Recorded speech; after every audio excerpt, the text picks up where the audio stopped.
In this video, I want to demonstrate a new feature of Freestyle, which is called Convert to Nuance. This allows you to quickly convert VST instruments into Nuance patches. So to start, I'm going to load up a VST instrument. In this case, we use Native Instruments Massive. I'm going to load a patch to use with Massive. So I think I want to use an analog sort of style patch. So let's have a look. So let's preview some of these.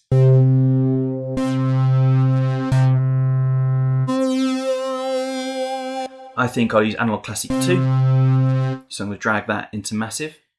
I can play it on my MIDI keyboard. Nothing unusual so far. Here's the new feature. If I right click on the instance of Massive, I've got this option Convert to Nuance. If I click that and click OK, Freestyle is going to multi-sample the VST instrument and then it's going to load it up into a new instance of Nuance here. So I can play this on my keyboard.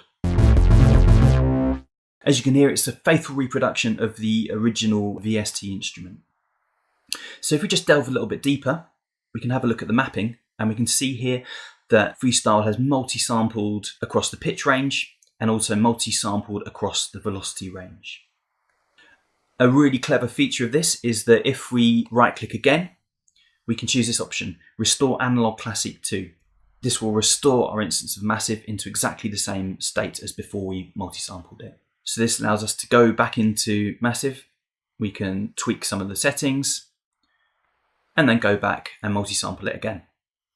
Just to give you an overview into some of the possible settings, here we've got key, low and high. This specifies the range of keys that Freestyle is going to multi-sample, so lowest to highest. We've got key zones.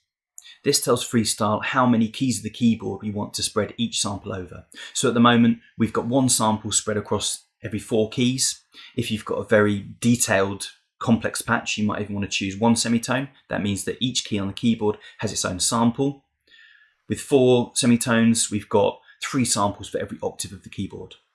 Velocity zones is similar. This just tells Freestyle how many different velocity levels to sample. At the moment, it's going to sample 4 different velocity levels for every single note. If you've got a patch that doesn't respond to velocity, you'd want to choose 1 because your velocity is not going to change. If you've got a patch that changes very much over the velocity scale, you might choose a higher number, 8 or 16. Note length. This is basically how long Freestyle is going to hold down the note for to sample it. So at the moment we've got a quarter note it's going to hold it down for. If you've got a long complex evolving pad, you might choose a bar or even 4 bars.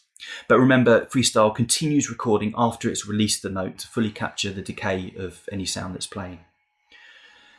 Next, we've got the sample rate, which you can select, the folder where the patch is going to be saved, the file name, and we've got embed samples. By default, Freestyle will create a new folder of samples labeled with the pitch and the velocity. If you turn on this feature, Freestyle will create a single Nuance file with all the samples embedded within it. So again, when I click OK, Freestyle is going to multi-sample the instrument back into a Nuance patch.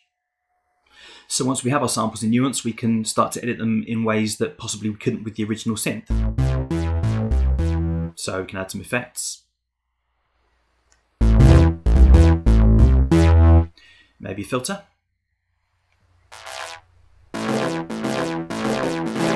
I want some mono-synth sound, so let's reduce the number of voices, add some glide.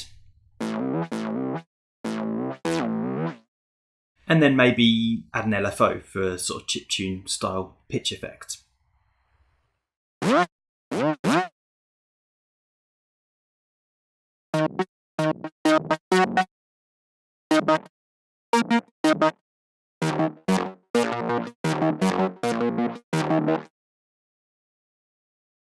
And then we can go on and add some effects to it. So let's have a look at some effects. I'm going to use the built-in New Sonic Art chorus effect. So let's add this.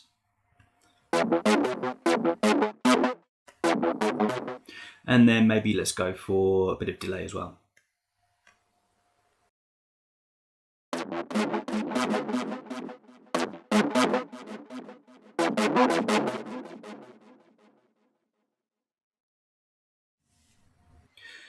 So I've just added a few extra parts to this project to show off what you can do using this new feature.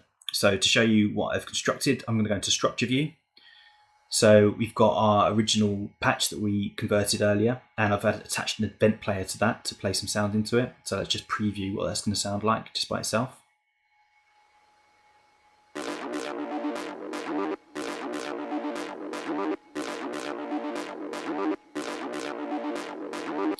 I've got a drum sequence that we've also used Nuance to program, also with its own effects, going through a separate mixer. So let's have a listen to that.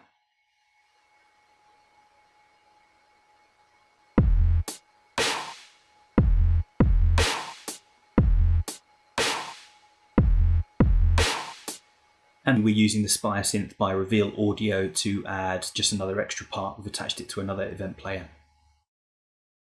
So finally, we've got a fourth section, which is saved as a snapshot, where we're also using an event player attached to Nuance. Let's have a listen to this. As you can see, it's our analog classic sound again. This time we've edited it slightly. So finally, let's put it all together and see what we can accomplish in freestyle using this new feature with macros and snapshots.